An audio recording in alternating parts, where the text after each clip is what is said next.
Suivez les championnats du monde avec Adidas, équipementier des équipes de France de judo.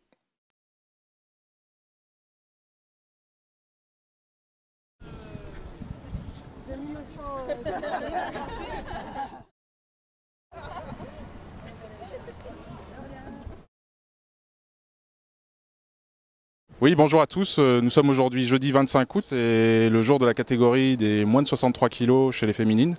Et il y a 14 ans, en 1997, c'était la catégorie des moins de 61 kg. Et la championne du monde ce jour-là s'appelait Séverine Vandened, qui est présente à nos côtés. Et je voulais savoir, Séverine, ce que ça faisait de revenir sur les lieux de l'exploit 14 ans après. J'ai eu l'occasion de revenir notamment avec les tournois de Paris. Là, c'est vrai qu'un championnat du monde, c'est exceptionnel. En plus, dans son pays, c'est fabuleux. Donc là, au niveau de l'ambiance, je trouve ça encore un petit peu mou. Mais bon, je pense que ça va monter en puissance quand les têtes de série vont commencer à arriver, quand les Français vont briller un petit peu plus et commencer à accrocher les médailles.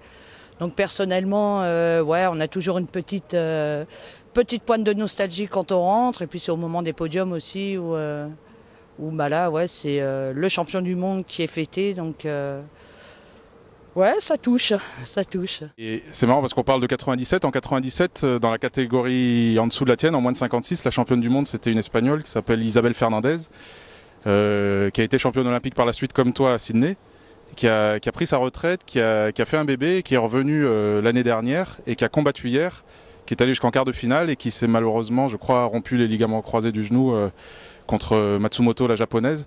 Qu'est-ce que ça t'a fait de revoir une contemporaine encore sur le tapis? Est-ce que tu t'es dit que peut-être tu aurais pu tenter le coup, toi? Non, c'est vrai que ça fait bizarre. Je me dis, waouh, elle a 39 ans, si je ne me trompe pas, une sacrée carrière derrière elle. Et bah, je ne sais pas comment elle fait. Personnellement, à partir du moment où on décroche du haut niveau, le judo, c'est un sport qui est dur. S'entraîner 2 fois par jour, prendre des coups, il faut vraiment en vouloir. Et là, je vois rien que quand je refais un petit peu de judo, j'ai des courbatures partout. La peau, le vernis de la peau, il est plus habitué. Donc ça fait des brûlures. Et non, je ne pourrais pas me remettre à la compète, impossible. Et est-ce que tu penses qu'aujourd'hui, Gévrise et Clarisse ont les moyens d'aller loin? Bah, les moyens, j'allais dire toutes les deux, ont le potentiel et les qualités pour être championne du monde. Donc j'allais dire l'idéal pour nous, ce serait une finale franco-française. Donc c'est tout le mal que je leur souhaite. Là, j'espère qu'elles se seront pas trop mis la pression et qu'elles vont aborder les combats un par un et petit à petit faire leur bonhomme de chemin.